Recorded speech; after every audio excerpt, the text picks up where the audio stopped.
दिनेश मोहनिया जी को मैं चैलेंज करता हूं कि मेरे 2 साल के काम को और वो अपने 11 साल के काम को बता दें, मैं राजनीति छोड़ दूं। अभी एक ऑडियो काफी तेजी से वायरल हो रही है और उसमें मनोज तिवारी को गालियां दी जा रही है और कहा जा रहा है कि चंदन चौधरी की ऑडियो। देखिए, बहुत सारे लोग कुछ कह सकते हैं, ये सारे फर्जी हैं, एआई का जमाना है। आप समझ सकती हैं विरोधी लोग कुछ भी कर सकते हैं। मोहनिया जी ने ऐसा कोई पुण्य का काम किया है क्या जो संगम बिहार की जनता उनको आशीर्वाद दे? पुण्य के बदले आशीर्वाद मिलता है या पाप के बदले मिलता है, बताइए। हमारे पास बहुत सारा रोड मैप है, बहुत सारी जमीन है, ट्रैफिक की व्यवस्था सुचारू ढंग से कैसे चलाई जाती है उसका ज्ञान भी है, प्रशासनिक ज्ञान भी है, और हमारे पास जमीन बहुत है। यदि ये ट्रैफिक टेम्पू से हट जाए, जितने 3 व्हीलर हैं वो एक साइड में खड़ी रहे और व्यवस्था अच्छी हो जाए तो जाम की समस्या नहीं होगी। एक बार मोहनिया जी के पाप गिना दीजिए, उनकी उपलब्धियां आप गिना दीजिए। मैं यही तो कह रहा हूँ, आप उनकी एक भी उपलब्धियां गिना दीजिए। ना सबसे बड़ा पाप ये है कि उन्होंने संगम बिहार वासी को नारकी जीवन जीने के लिए मजबूर कर दिया। ये भीड़ देख रही हैं आप, कोई टक्कर में नहीं है। यदि कोई पार्टी थोड़ी बहुत टक्कर में है तो वो कांग्रेस है। मोहनिया जी कहीं टक्कर में नहीं। सटीक खबरों का सीधा असर। आप देख रहे हैं एनसीआर समाचार। आपने कहा आप 8 तारीख को विधायक बनेंगे, आपने पहले ही घोषणा कर दी, क्या लग रहा है कोई पार्टी टक्कर में नहीं है इस बार? कोई टक्कर में नहीं है। ये जनता का आशीर्वाद देख रहे हैं, ये भीड़ देख रही हैं आप, कोई टक्कर में नहीं है। यदि कोई पार्टी थोड़ी बहुत टक्कर में है तो वो कांग्रेस है। मोहनिया जी कहीं टक्कर में नहीं, कहीं टक्कर में नहीं। जो पार्टी 21 सालों से नहीं आ पाई वो आपका टक्कर कैसे हो सकती है? 11 साल से पाप भी तो मोहनिया जी का है। 11 साल का पाप है, क्या चलने का रास्ता है? कैसे आई हैं आप, कहाँ से आई हैं? कतरा रोड से आई हूं मैं तो। क्या महसूस हुआ आपको?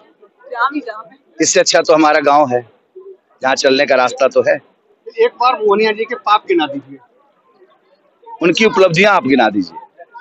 मैं यही तो कह रहा हूँ, आप उनकी एक भी उपलब्धियां गिना दीजिए। ना सबसे बड़ा पाप ये है कि उन्होंने संगम बिहार वासी को नारकी जीवन जीने के लिए मजबूर कर दिया है। न पानी की सुविधा है, न चलने का रास्ता है, न शुद्ध हवा है, और न सीवर की व्यवस्था है, न शिक्षा की व्यवस्था, न स्वास्थ्य की व्यवस्था है। इससे बड़ा पाप क्या होगा?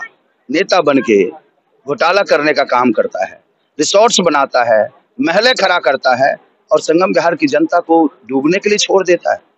गंदगी वाला पानी पीने के लिए मजबूर कर देता है। अस्पताल प्राइवेट स्कूलों में पढ़ाने के लिए मजबूर करता है, प्राइवेट अस्पताल में इलाज करने के लिए मजबूर करता है। इससे बड़ा पाप क्या हो सकता है? एक इंसान के लिए इससे बड़ा पाप हो सकता है क्या, बताइए आप? आपके मीडिया के माध्यम से पूछना चाहता हूँ कि मोहनिया जी ने ऐसा कोई पुण्य का काम किया है क्या जो संगम बिहार की जनता उनको आशीर्वाद दे? पुण्य के बदले आशीर्वाद मिलता है या पाप के बदले मिलता है, बताइए? पुण्य के बदले मिलता है। तो क्या उन्होंने एक भी पुण्य किया है क्या? कोई पुण्य नहीं किया। अभी कुछ दिन पहले उनके खिलाफ FIR हुई थी जी, कुछ रेडी पटरी वालों के मारपीट। रेडी पटरी वालों को देखिए, असामाजिक तत्व की तरह काम करते हैं। उनके जितने सहयोगी हैं सभी गुंडे हैं। मोहनिया जी खुद 2 केस में कन्विक्टेड हैं, दोषी हैं, और उनके सारे गुर्गे भी BC हैं। दूसरी बात एक ये है कि अभी समय बहुत कम है जी। भारतीय जनता पार्टी ने बहुत लेट अपनी सीटों की घोषणा की थी जी, बहुत समय कम है। कहाँ किस इलाके में आप अब तक कंपेनिंग कर चुके हैं? भारतीय जनता पार्टी का प्रत्याशी काम नहीं करता है। भारतीय जनता पार्टी खुद काम करती है, संगठन काम करता है। चुनाव संगठन लड़ता है, प्रत्याशी चुनाव नहीं लड़ता है। प्रत्याशी तो एक मोहरा होता है।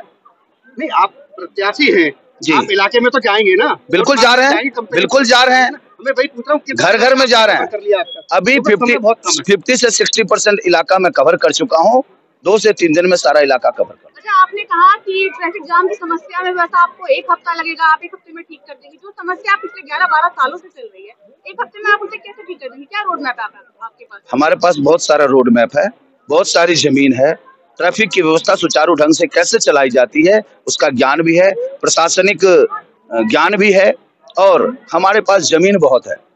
यदि ये ट्रैफिक टेम्पू से हट जाए, जितने 3 व्हीलर हैं वो एक साइड में खड़ी रहे और व्यवस्था अच्छी हो जाए तो जाम की समस्या नहीं होगी। अच्छा, ये कम उम्र के जो बच्चे हैं, जो 18 साल से नीचे के हैं, वो भी ऑटो चला रहे हैं, बिना नंबर प्लेट की कई गाड़ियां चल रही है, वो काफी लड़कियों से बदतमीजी करते हैं।